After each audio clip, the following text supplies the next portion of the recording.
Mestinya atas segala kondisi hari ini yang sudah semakin carut marut, bagi saya Pak Jokowi atas dasar moral itu mundur aja. Nah, itu.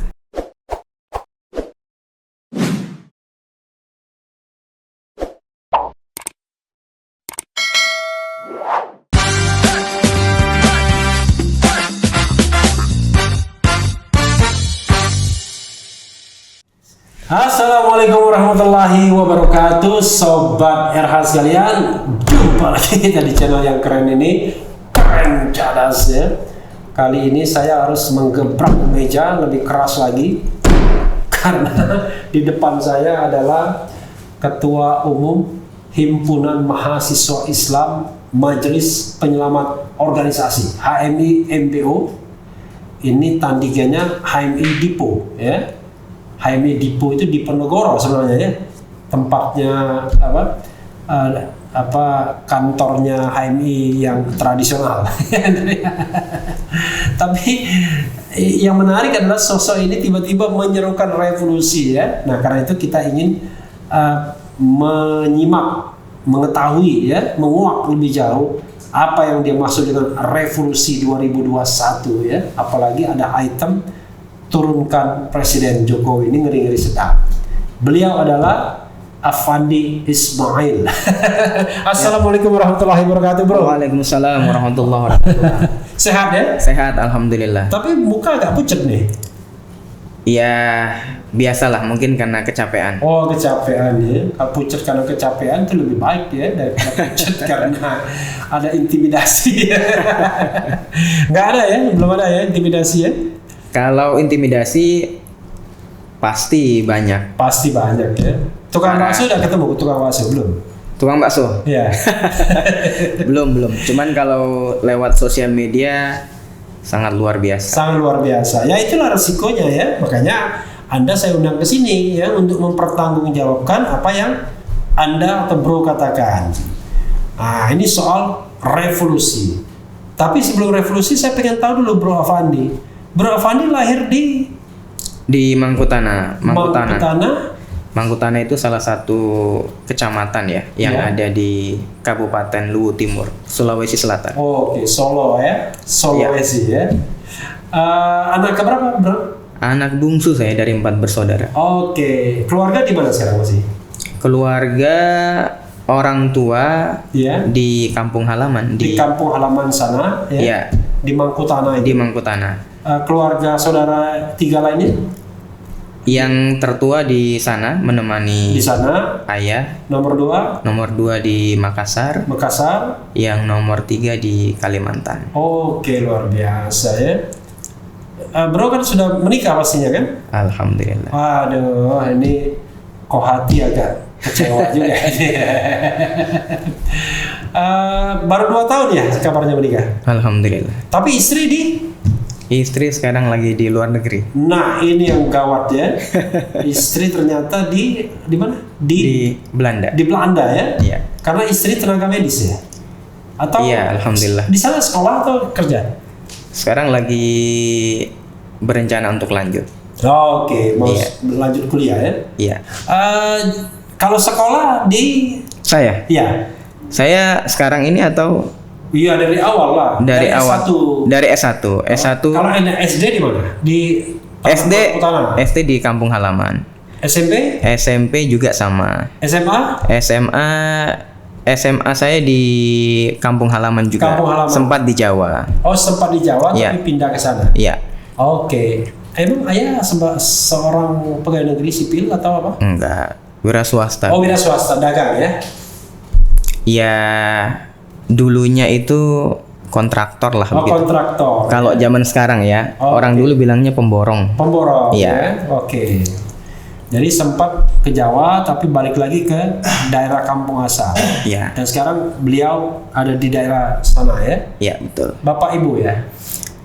Ibu sudah meninggal. Oke. Ibu sudah meninggal 2015. Oke.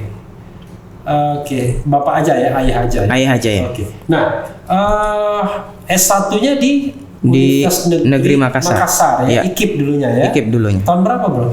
2005. Masuk ya? Masuk selesainya 2012. 2012. Oh, ini aktivis tulen. Iya. Jadi saya dulu ya ngomong sama Leon Alvinda Putra. Kalau di UGM jadi aktivis selesainya 4 tahun itu diketawain ya. Ditanya minimal 7 tahun selesainya itu baru mau jadi aktivis ya. Jadi 2005-2012 selesai. Betul. Lalu S2-nya? S2 saya 2013 sampai 2016, tapi double degree. Oke, langsung ya? Langsung ya. Langsung kuliah double? Langsung kuliah double. Dan reguler semuanya sama-sama. Oke, luar biasa. Satu di mana? Yang satu di UNJ, yang satu di Paramadina. Paramadina, wah luar biasa ya. Paramadina rektornya pernah Anies Baswedan itu. Iya, betul. Tapi zaman saya Profesor Firmansyah. Almarhum ya? Iya. Jadi Anies Rashid Baswedan itu senior Anda kan? Di HMI. Di HMI MPO kan? Betul. Soalnya waktu saya kuliah itu agak kesal juga dengan orang-orang HMI MPO. Karena saya aktivis yang non organisasi, yang independen dari dulu memang begitu saya ya. Tidak ikut HMI, tidak ikut tidak ikut selain HMI yang nasionalis itu GMNI. Jadi betul-betul hanya intra kampus saja pernah jadi ketua BEM ya. Oke. Jadi Anies Baswedan itu waktu itu ketua Senat Mahasiswa kedua. Iya. Setelah Senat Mahasiswa pertama, MPO juga. Jadi 1, 2, 3, 4 tuh HMI MPO semua. Mereka rupanya kompak ya. Oke bro, minum dulu bro. Siap ya. Jangan tegang-tegang bro. Revolusi masih lama. Ini ya, coba kita lihat pancingannya sebelum Anda mengomentari ya. Di sini Anda mengatakan HMI bersama rakyat memanggil revolusi Indonesia 2021 ya. Jadi kata-kata revolusi itu tuh mendobrak tatanan lama, membuat tatanan baru, itu revolusi. Kalau reformasi itu ya memperbaiki tatanan saja, kan beda kan? Iya, betul. Jangan salah, Jokowi sebenarnya sudah mencanangkan revolusi kan, revolusi mental. Ya sekarang barangkali menjadi revolusi mental. Nggak jelas kemana ya.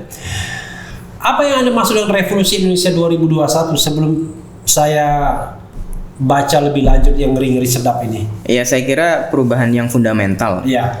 Perubahan yang berlangsung secara cepat ya, namun fundamental. Dan saya kira tentu kalau kita berbicara revolusi, jangan kemudian yang ada di kepala kita angkat senjata. Nggak mesti harus begitu kan? Nah, tentu saya kira yang paling penting poinnya adalah bagaimana kemudian melakukan perubahan sistem ini secara fundamental pada semua lininya. Karena kita melihat bahwa berbagai sektor sudah mengalami kecarut-marutan.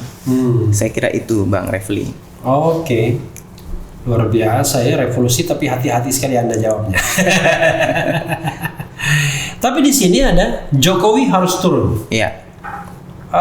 Oke. Maksudnya Jokowi harus turun kan masa jabatan dia ya saya pura-pura bodoh aja. Iya. Sampai 2024. Iya. Kenapa dia harus turun? Ya tentu dengan berbagai macam situasi yang ada hari ini. Iya.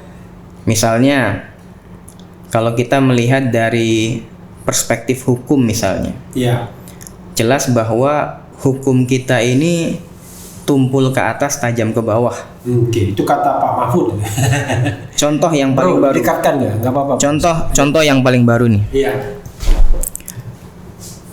Mantan Menteri KKP ya. Iya. Prabowo. Ya, Pak Edi Prabowo itu hanya divonis 5 tahun penjara. Bukan divonis, dituntut. Dituntut ya. Bahkan bisa lebih rendah dari itu. Bahkan bisa lebih rendah daripada itu. Dituntut loh. Belum putusan kan? Belum putusan. 5 tahun. Padahal melakukan tindak pidana korupsi. Dan itu di masa Covid. Di masa pandemik. Nah, sedangkan di sisi yang lain, misalnya Habib Rizik ya. Habib Rizik yang hanya faktor atau soal kerumunan itu kemudian divonis 4 tahun penjara. dengan tuntutan 6 tahun. Ya, nah ini kan merupakan ketimpangan ya yang dipertontonkan dengan sangat nyata. Padahal di sisi yang lain kalau berbicara soal kerumunan, kalau Habib Rizik itu bukan kerumunannya bro yang 4 tahun, tapi soal dianggap menyebarkan berita bohong. iya. Padahal dia ngomong tentang kesehatan. Iya. Saya kan nonton juga di channel YouTube-nya Bang Refli kan, yang sebelumnya. Iya. Nah, padahal di sisi yang lain kerumunan juga terjadi pada saat Pak Jokowi kunjungan kerja ke Nusa Tenggara Timur. Iya. Nah, tapi kita tidak melihat ada sanksi pidana, sanksi hukum sebagaimana yang juga dialami oleh Habib Rizik. Ini ada apa? Nah itu. Jadi saya kira dari segi hukum sudah jelas ketidakadilan itu. Tapi kan orang akan bilang, loh, apa urusan sama Pak Jokowi? Kan ini kan pengadilan yang membuat putusan dan pengadilan berlaku prinsip independency of judiciary, kan begitu. Bagaimana kalau ada orang argumentasi seperti itu? Ya, kalau saya melihatnya bahwa ini kan kalau kita bicara soal kerumunan ya. Iya. Kita bicara soal kerumunan di masa pandemik. Kita bicara soal kerumunan di masa Covid. Nah, jadi kembali pada perspektif bahwa setiap orang itu sama di mata hukum. Apakah dia presiden, apakah dia gubernur, apakah dia bupati atau rakyat jelata seperti kita ini, ya tentu harus mendapatkan perlakuan yang sama di mata hukum. Oke, Anda ingin mengatakan bukan hanya soal di pengadilannya saja, tapi proses hukum di awal ya? Iya. Di pihak aparat penegak hukumnya, kepolisian, kejaksaan, yang which is itu di ranah eksekutif masih ya? Iya. Oke. Ya, tapi masa cuma begitu aja tiba-tiba Anda bicara Jokowi harus turun? Saya kira kemudian bicara soal hutang luar negeri. Iya. Nah, ini kan hal yang fundamental juga. Iya. Karena menyangkut hajat hidup orang banyak, saya kira. Hutang luar negeri kita sekarang sudah mencapai lebih daripada 6.000 triliun kan? Dan kemudian baru-baru ini bisa kita lihat bahwa 6.000 triliun itu utang pemerintah saja, ya, tidak termasuk BUMN. Betul. Ya. Kalau saya tidak salah mencapai, kalau digabung dengan hutang BUMN itu kan sampai 12.000 ya. Ya kira-kira lah, karena sekarang sudah lebih dari 5.000 triliun. Iya. BUMN. Jadi 11-12 ribu. Oke. Ya. Nah, jadi kemudian BPK baru-baru ini menghadap kepada presiden. Bahkan di depan presiden pun kemudian menyampaikan bahwa mestinya para menteri itu tidak memberikan informasi-informasi yang menyesatkan kepada presiden. Nah, ada warning yang menarik dari BPK bahwa jangan sampai negara tidak sanggup default ya membayar hutang yang sudah sedemikian meroket. Itu. Jadi itu bicara soal hutang luar negeri yang kaitannya dengan ekonomi ya. Kemudian bicara soal hal yang mendasar juga tentang SDM. Dan saya kira kalau kita ingat kembali bahwa salah satu misi daripada Pak Jokowi ketika maju di Pilpres 2019 adalah peningkatan SDM. Nah, kalau kita bicara soal peningkatan SDM maka terutama untuk periode kedua ini ya. Maka instrumen apa atau variabel apa yang dilihat, yaitu pendidikan. Nah, pendidikan kita ini sudah hampir 2 tahun atau sudah berjalan 1,5 tahun masa COVID ini sudah sangat carut marut. Ya, tapi orang mengatakan itu kan karena ada COVID-19. Kalau kita buka data-data, justru ranking pendidikan kita ini sudah jeblok sebelum ada COVID. Dibandingkan dengan negara-negara lain seperti Malaysia, apalagi Singapura, dan beberapa negara-negara tetangga yang lainnya. Nah, ditambah lagi dengan COVID.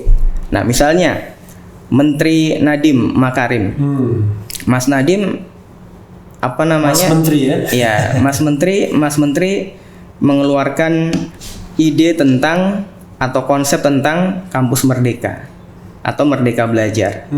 Justru sekarang ada yang ngeledek gitu kan, bahwa ini kayak film sinetron saja. Jadi kampus merdeka the series kan. Jadi berseri-seri, tetapi implementasinya di lapangan kita juga tidak bisa merasakan. betapa banyak keluhan-keluhan dari orang tua siswa, betapa banyak keluhan-keluhan daripada siswanya sendiri tentang libur yang sangat panjang dengan kuliah online, ya, yang kemudian memang bagi saya ini sangat mengkhawatirkan bagi peningkatan sumber daya manusia kita di Indonesia. Nah, itu saya kira banyak faktor yang lain yang kemudian bagi saya bahwa sangat beralasan untuk mengatakan Pak Jokowi sudah tidak sanggup untuk memimpin negara ini, ya. Jadi menurut saya begini, kalau beberapa waktu yang lalu kemudian beliau menjawab kritik dari teman-teman BEM UI bahwa silahkan mengkritik, yang penting santun, sopan, bertata krama, ya itu kan bicara soal kesantunan, ketatakramaan, kemudian etika dan sebagainya, itu kaitannya dengan moral kan. Nah, jadi ya Pak Jokowi sendiri kan bicara tentang revolusi mental, yang Bang Refil tadi bilang bahwa bukan revolusi mental tapi mental, kan gitu. Nah, bagi saya bahwa ya mestinya atas segala kondisi hari ini yang sudah semakin carut marut, bagi saya Pak Jokowi atas dasar moral itu mundur aja. Nah, itu. Jadi itu bagi saya lebih bijaksana dan lebih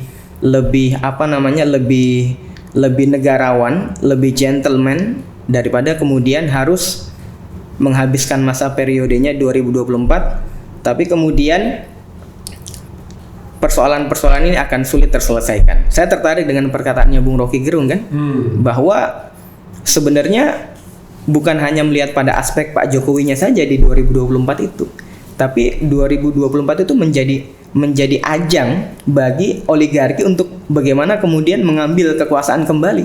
Lalu bagaimana kita mengharapkan peternak politik yang baru gitu ya. Lalu bagaimana kita mengharapkan situasi bangsa ini bisa lebih baik? Nah, itu. Oke, menarik ya. Pertanyaannya adalah, walaupun tadi sudah dijawab dengan oligarki, apakah soal karut marut ini tidak bisa diselesaikan dengan pergantian pembantu-pembantu presiden, misalnya? Kalau saya begini, pendidikan, kenapa nggak diganti Nadimnya misalnya? Iya. Atau tadi bidang apapun. Pertanyaannya begini Bang Refli, iya. Apakah aspirasi itu untuk mengganti Nadim itu nggak pernah muncul? Apakah mahasiswa, apakah kelompok civil society tidak pernah menyampaikan bahwa Mas Nadiem ini dianggap tidak layak menjadi menteri, harus diganti?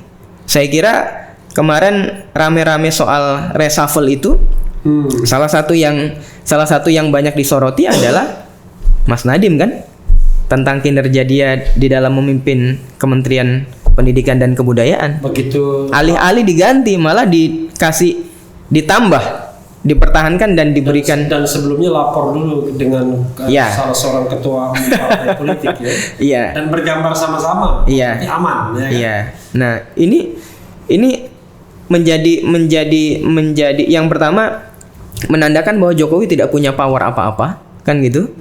Yang kedua menurut saya bahwa ya ada kebebalan di sana, dengan segala hormat. Jadi tidak mendengarkan aspirasi dari masyarakat. Padahal kalau kita kembali kepada salah satu hadis Nabi ya. Saya sampai gatal sini. Ya. Kalau kita kembali kepada salah satu hadis Nabi bahwa sesuatu yang dikelola oleh orang yang tidak berkompeten, bukan pada ahlinya, maka akan tunggulah kehancuran. Ya. Oke, saya lanjutkan di sini. Pengertian Jokowi harus turun itu mundur ya? Ya, mundur. Kalau nggak mau mundur gimana? Ya, kalau nggak mundur, dipaksa mundur. Ya. Gimana cara maksa mundurnya? Ya, bagi saya kalau Jokowi tidak mau mundur berarti kontradiksi dengan mental. Ya kan? Dengan revolusi mental, dengan ketatakramaan, dengan moralitas, ya kan? Yang disampaikan oleh beliau. Menurut saya seperti itu. Nanti dia balik, loh. Apa alasannya menyuruh saya, memaksa saya mundur? Kan saya sah, konstitusional, dipilih sampai 2024. Iya, saya kira Jokowi pernah bilang kan. Saya kira jejak digitalnya juga masih bisa kita ketemukan. Apa? Ya, kira-kira beliau pernah bilang bahwa ya saya ini hanya bisa diturunkan gitu kan dengan aspirasi rakyat kan gitu, dengan kehendak rakyat. Ya kalau kita bicara pada konteks demokrasi, saya kira demokrasi itu kan kedaulatan rakyat. Anda yakin bahwa panggilan revolusi ini akan didukung banyak elemen atau sebagian besar rakyat Indonesia? Masih paling populer loh Pak Jokowi itu. Kalau survei itu paling populer dia. Kalau diikutkan lagi dia sebagai calon presiden itu masih menang. Konon menurut lembaga survei begitu. Ya kalau ditanya yakin atau tidak, insya Allah saya yakin. Insya Allah yakin ya. Yang penting ikhtiar full. Ikhtiar full. Iya, bro. Caranya gimana bro? Ikhtiar full ini. Ya saya kira apa namanya? Ya tentu kesadaran rakyat ini kan perlu untuk dibangun, Pak.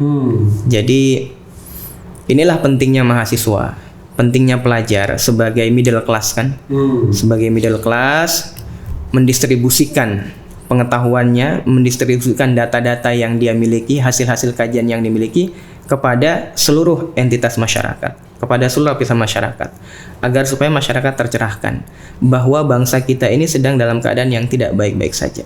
Bangsa kita ini dibelit hutang yang sangat luar biasa dahsyatnya. Kemudian penegakan hukum yang mengkhawatirkan. Kemudian pendidikan kita berada pada titik nadir. Belum lagi problem-problem yang lain, turunan daripada itu semuanya. Nah, jadi saya kira kalau dikatakan bahwa hari ini bagaimana reformasi itu, saya bilang bahwa reformasi ini gagal. Iya, reformasi ini bisa reformasi ini bisa dikatakan gagal. Sudah kurang lebih 23 tahun. Tetapi hal yang fundamental diteriakkan oleh reformasi ya, oleh para aktivis reformasi 98 misalnya soal pemberantasan korupsi, hari ini telah terjadi pelemahan di tubuh KPK itu sendiri. Salah satunya dengan tes wawasan kebangsaan. Kita bertanya apakah TWK itu benar-benar bisa menjadi parameter mengukur integritas orang? Saya kira tidak. Ya, saya membayangkan ya, karena saya orang hukum tata negara, Anda minta Pak Jokowi mundur ya. Kalau kita bicara mengenai konstitusi, ya sah saja itu aspirasi, dan itu ada juga klausul di pasal 8 ya. Kalau dan saya potong sedikit, izin. Dan saya bukan orang pertama loh yang meminta Jokowi mundur dan turun. Betapa banyak gerakan-gerakan sebelumnya, ya kan? Dari kalangan mahasiswa yang bisa kita telusuri, dan itu sama meminta untuk mundur itu ada ketentuannya pasal 8. Jika presiden mangkat, berhenti atau mundur kan? Berhenti atau diberhentikan. Jadi mangkat, berhenti atau diberhentikan. Nah, Anda kan ingin mencapai titik berhenti. Artinya dia mundur kan? Kalau tidak mau mundur, dimundurkan. Istilahnya itu diberhentikan. Kalau diberhentikan itu ada dua jalur. Jalur ekstra konstitusional kalau didesakan masyarakat, ya kan, dipaksa mundur. Jalur impeachment, pemakzulan. Anda mau pakai jalur yang mana? Jalur impeachment melalui DPR, MK, balik DPR lagi ke MPR, atau jalur ekstra konstitusional. Sekarang pertanyaan gini Bang Refli. Kalau kita lewat pemakzulan melalui jalur DPR. DPR ini kan sekarang ini ya kita melihat aja lah, fungsi pengawasan hampir tidak berjalan kan. Lalu apakah kita masih bisa berharap bahwa pemakzulan itu itu bisa dilakukan oleh DPR? Ya saya kan tanya. Nah makanya bagi saya bahwa saya kira itu agak impossible juga. Walaupun ada yang mengatakan impossible is nothing ya, tapi produk ya. Tapi dalam politik ini quietly impossible ya. Di sini dikatakan bentuk pemerintahan sementara. Kalau kita bicara tentang konstitusi lagi, kalau presiden mundur atau dimundurkan atau diberhentikan, bahasanya berhenti atau diberhentikan, bahasanya kan itu. Presiden mangkat, berhenti atau diberhentikan, maka dia digantikan wakil presiden sampai habis masa jabatannya. Walaupun Habibie nggak begitu. Ya. Ketika Habibie menggantikan Pak Harto tahun 98, mestinya kan masa jabatannya sampai 2003. Ya. Tapi Habibie dipaksa untuk mempercepat pemilu. Ya. Nah, kenapa bentuk pemerintahan sementara? Bukankah kalau Presiden Jokowi mundur kan digantikan oleh wakilnya Ma'ruf Amin? Ya. Kenapa nggak ada klausul seperti itu di sini? Saya kira kalau di awal saya berbicara atau kita menyampaikan soal revolusi ya. Iya. Jadi bukan hanya orangnya yang digantikan, kan gitu. Tetapi rezimnya, kan gitu. Nah, jadi lagi-lagi jangan kemudian dipahami bahwa kita harus angkat senjata dengan kekerasan, tidak, kan gitu. Ya. Jadi saya kira dimensi kemanusiaan tetap harus kita nomor satukan, karena tujuan kita adalah untuk bagaimana melihat Indonesia ini jauh lebih baik. Nah, saya kira ini tentu bukan hal yang mudah, kan gitu. Ya, tentu bukan hal yang mudah. Bicara revolusi bukan hal yang mudah, bukan hal yang semudah membalikkan telapak tangan. Tapi bahwa ada giroh, ada semangat untuk membuat Indonesia lebih baik. Ya, kalaupun jalurnya dengan itu, kenapa tidak? Gitu. Oke. Luar biasa. Dan saya kira kita ini kan sekarang sebenarnya revolusi mental gitu ya. Kalau kita kembali ke soal revolusi mental, ya walaupun sampai sekarang juga kita nggak clear ya. Saya pikir juga Bang Refli nggak tahu saya gimana interpretasi Bang Refli tentang revolusi mentalnya Pak Jokowi kan. Nah, karena itu multi interpretasi saya pikir juga. Sudah mental yang jelas. Iya, sudah mental kan. Dibukti. Karena memang tidak pernah dibicarakan lagi kan. Tidak pernah dibicarakan dan terbukti orang-orang, tercatat beberapa orang yang ada di kabinetnya dia juga justru tidak memberikan contoh mental yang baik kan. Itu OTT, korupsi dan sebagainya. Nah itu. Jadi ya menurut saya yang paling penting ini kita bagaimana berjuang bersama-sama agar Indonesia ini jauh lebih baik. Ya, tadi belum dijawab ya. Ada pemerintahan sementara. Ya. Modelnya seperti apa nanti? Maksudnya konsep kedepannya itu, oke, Presiden Jokowi mundur, Ma'ruf Amin juga mundur, lalu bentuk pemerintahan sementara. Siapa yang memilih pemerintahan sementara itu? Iya, lalu kesementaraan itu sampai kapan begitu? Saya kira orang-orang integritas perlu kita siapkan. Wah, luar biasa. Orang-orang yang punya integritas kita perlu siapkan, dan saya kira banyak di negeri ini dan punya kapasitas ya, dan punya integritas. Dan disitulah kita lihat bahwa rakyat ya, rakyat sebagai pemilik sah daripada bangsa ini punya kedaulatan untuk menentukan itu. Nanti pemerintahan sementara ini bekerja untuk apa? Saya kira memperbaiki tatanan, mendaur ulang lah. Ya. Termasuk pemilu. Termasuk pemilu. Bagi saya begini Bang Refli, pemilu hari ini tuh justru hanya menjadi ya, pemilu sekarang ini ya, pemilihan langsung ini hari ini yang terjadi. Makanya saya sering mengatakan bahwa praktek demokrasi kita ini praktek demokrasi yang ugal-ugalan. Kalau Bang Rizal Ramli mengatakan demokrasi kriminal. Demokrasi kriminal, kan gitu. Iya, jadi hanya menjadi pintu masuk bagi kaum ya, oligarki, kemudian menguasai kepemimpinan di semua levelnya, mau dia di daerah sampai ke level pusat. Dan ya kebijakan yang diproduksi ya, kebijakan yang dilahirkan tidak memberikan keuntungan kepada masyarakat banyak. Saya berikan contoh yang paling nyata walaupun debatable, tapi parameternya adalah aspirasi masyarakat. Bagaimana Omnibus Law dipaksa untuk disahkan. Nah, yang paling bisa kita lihat ternyata dari sebahagian besar anggota DPR itu ya, dari ratusan anggota DPR yang ada di Senayan itu sebagian besar adalah para pengusaha. Jadi ini ada apa ini negara ini? Kan tidak ada masalahnya kalau dia sebagian besar adalah pengusaha. Masalahnya di mana? Ya saya kira sama-sama kita tahu lah, kos politik ini kan mahal. Ya, kos politik ini kan mahal.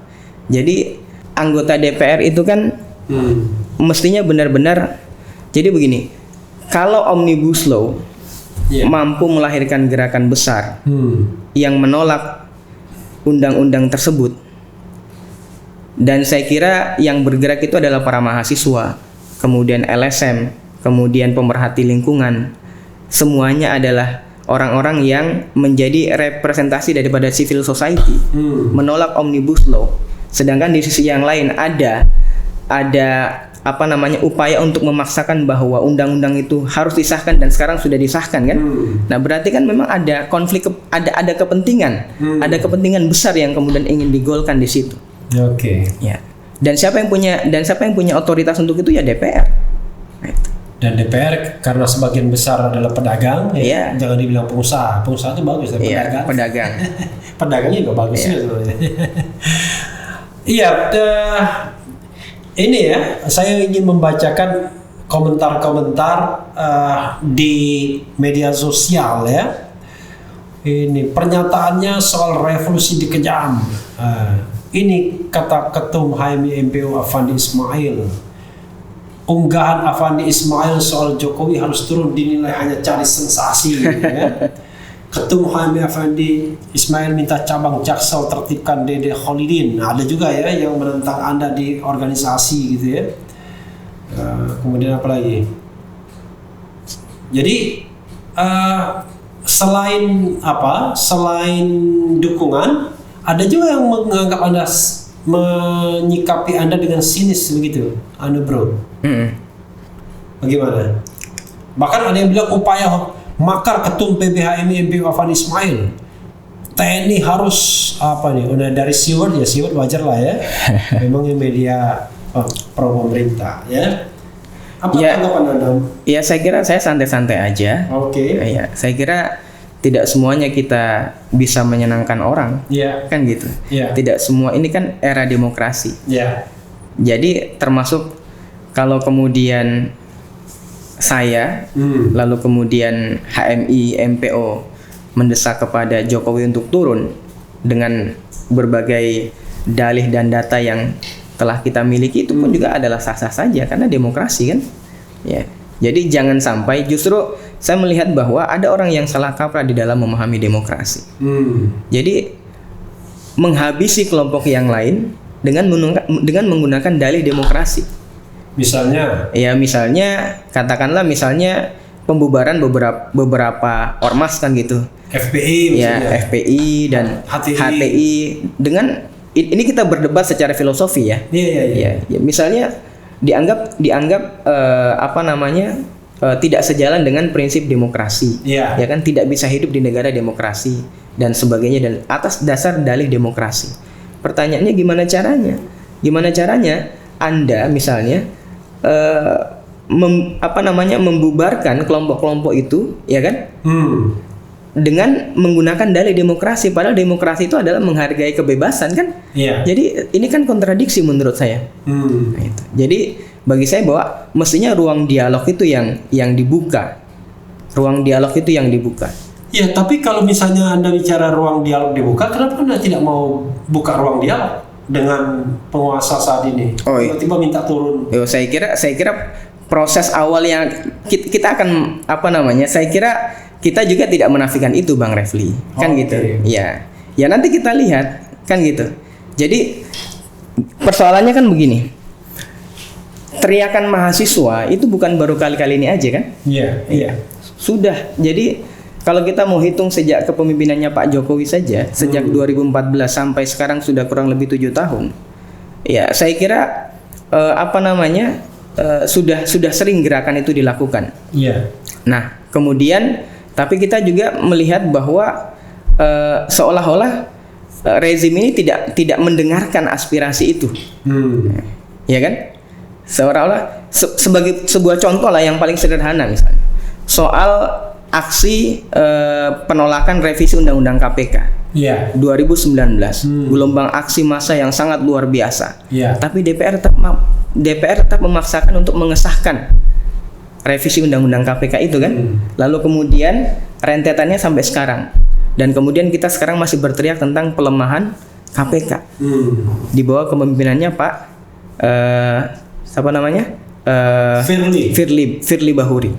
Nah, jadi bagi saya bahwa dialog itu sudah jalan dialog ini sepertinya kayaknya mentok pemerintah kita ini kayak bebal gitu.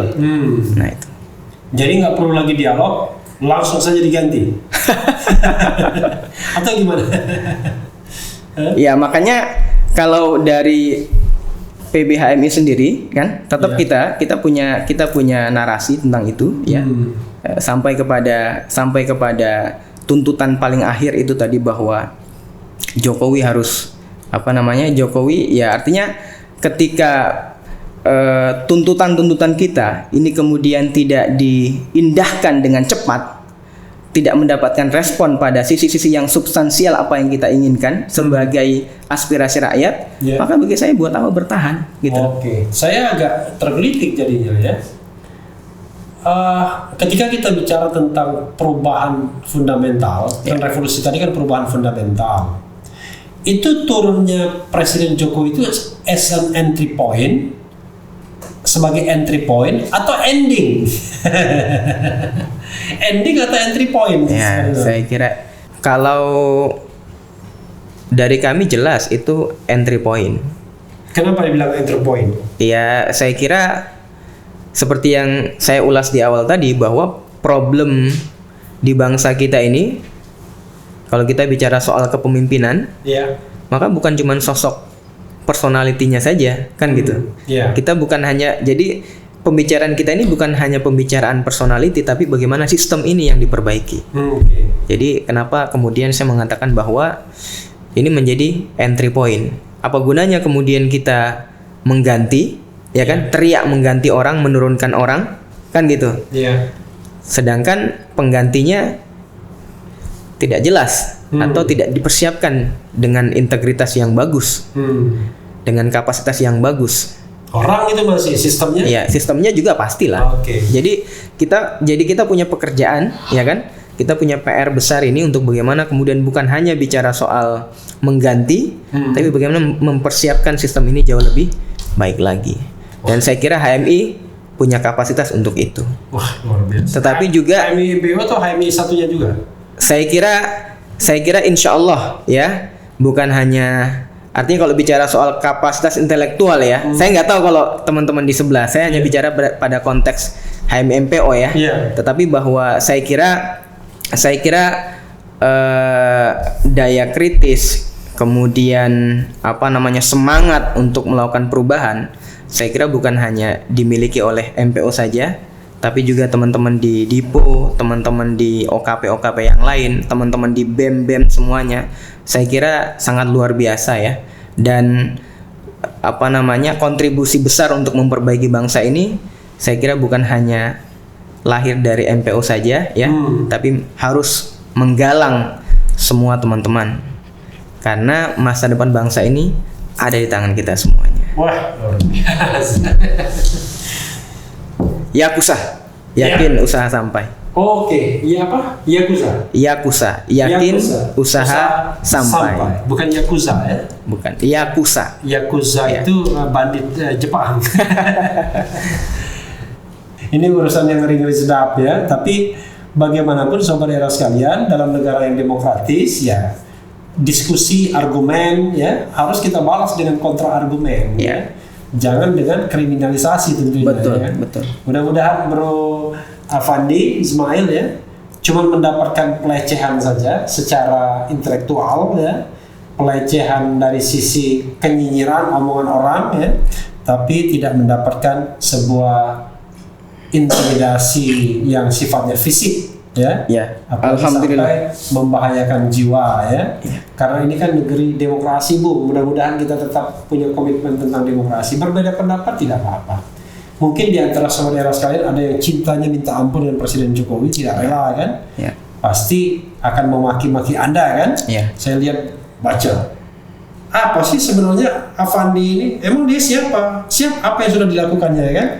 Orang kadang-kadang aneh juga membandingkan antara Afandi dengan Presiden Jokowi. Ya nggak sama banding, tidak apple to apple ya.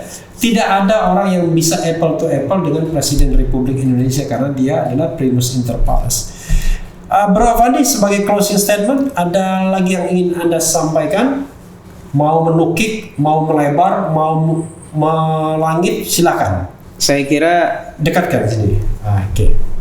jadi sebagai closing statement ya, bahwa masyarakat, rakyat, karena saya juga keliling Indonesia, Ya. bagi saya bahwa mereka membutuhkan mahasiswa, membutuhkan anak muda yang cerdas, yang berani untuk benar-benar menyampaikan apa yang menjadi aspirasi mereka, apa yang menjadi keluhan-keluhan mereka. Nah, itulah saya kira posisi mahasiswa sebagai middle class. Di sisi yang lain juga saya kira kritik, karena kita ketika kita mengkritik, kita berharap kritik kita didengar. Iya. Nah, ketika kita ingin ada perubahan, maka harapannya itu benar-benar terjadi kan. Nah, saya kira tidak cukup hanya dengan HMI berjuang sendirian. Iya. Namun membutuhkan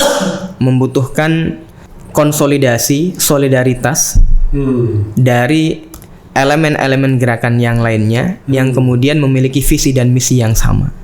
Iya. Nah, yang paling penting dari semua ini adalah kita mengharapkan Indonesia di 2021 ini berubah menjadi negara yang lebih baik, negara yang lebih maju, negara yang benar-benar memberikan keadilan dan kesejahteraan bagi seluruh rakyat Indonesia. Saya kira itu mungkin Bang Refli. Iya. Iya. Ya, sama dengan sekalian ya. Saya agak tercenung dan termenung sedikit ya. Yang jelas problem negara ini banyak, tetapi solusi bisa macam-macam. Macam-macam alternatifnya, macam-macam jalannya. Nah, yang ditawarkan Afandi Ismail ya, Ketua HMI MPO adalah salah satu jalan. Ya, kita hargai saja sebagai sebuah pemikiran. Apakah pemikiran tersebut nanti akan menggelinding seperti bola salju atau tidak? Nanti waktu yang akan menentukan, waktu yang akan menjawabnya, termasuk juga waktu yang akan tahu apakah ini ide yang akan mendapat dukungan atau tidak. Ya, saudara sekalian, itu saja ya dialog kita, repot kita, Refli podcast kita dengan Afandi Ismail, Ketua Umum HMI yang MPO ya. Nah, terima kasih bro. Sip. Yap. Yang penting tetap di channel ini, karena di channel ini Anda akan dirayu, ditipu, dibaperin, dicecar, diober bulan. Ada itu ada singkatannya semua, karena channel yang mengancam, mengancam itu ada. Iya. Mengancam tuh membahas perbincangan macam-macam. Oh gitu ya. Nah, membenci, membangun energi dan cinta. Luar ya. biasa. Mengancam, membenci dan memeras. Iya. Memeras itu memberikan edukasi secara bernas. Iya. Kalau PPKM juga ada singkatannya. PPKM singkatannya apa? PPKM Pak Presiden. Iya. Kapan mundur? Kapan mundur? Ya, saya baru mendapatkan meme seperti itu ya. Tetapi intinya kan PPKM itu adalah pembatasan pergerakan ya. Mikro. Nah, itu susah juga kita, malah kan yang singkatan yang aslinya kita nggak hafal ya. Yeah. Yang penting tetap di channel ini ya.